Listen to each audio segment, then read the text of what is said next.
शीश महल का खुलासा जब से हुआ है तब से केजरीवाल के भ्रष्टाचार की परत दर परत एक एक चीज सामने आ रही है।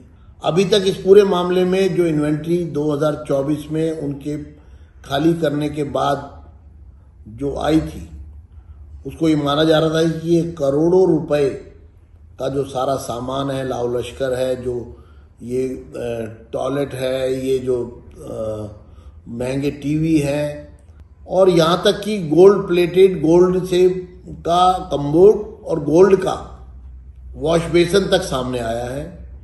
लेकिन जब हमने देखा कि अप्रैल 22 जब उनको ये प्रॉपर्टी हैंडओवर की गई थी नए सिरे से बनाकर शीश महल, उस समय जो इन्वेंट्री है पीडब्ल्यूडी की वो बहुत कम है। जैसे कि जिम का एक भी इक्विपमेंट उसमें दिखाई नहीं दे रहा।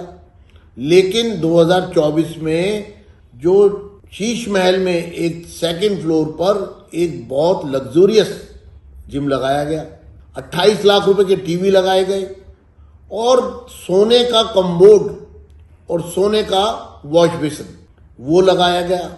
ये सब कहां से आया? क्योंकि पीडब्ल्यूडी के दस्तावेज ये कहते हैं कि ये पीडब्ल्यूडी ने नहीं दिए। तो फिर 22 से 24 के बीच में जब केजरीवाल जी वहां रह रहे थे तो वहां कौन लोग उनके उस शीश महल को, राजमहल को सजाने संवारने के लिए करोड़ों रुपया खर्च कर रहे थे? उनको उसके बदले में क्या फायदा दिया गया?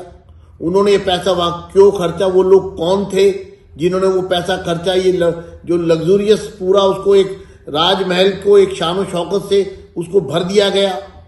ये पूरा मामला प्रकाश में आने के बाद ये साफ है कि अब इस पूरे मामले की गुत्थी सुलझ रही है कि जो शराब घोटाले में जो रिश्वत ली गई उससे शीश महल में बहुत सारी चीजें, महंगी महंगी चीजें लगाई गई।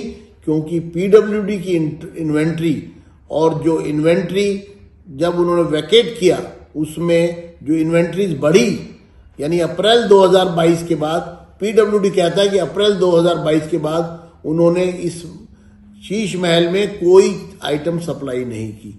लेकिन 22 से 24 के दौरान जब वो रह रहे थे केजरीवाल जी, तब जो उसके अंदर सजावट की गई, जो महंगे महंगे टीवी सेट लगाए गए, जो सोने का कम्बोर्ड और सोने की वॉश बेसन लगाया गया, वो सब कहाँ से आया? कौन लोग लगवा रहे थे? बदले में उनको क्या फायदा दिया गया?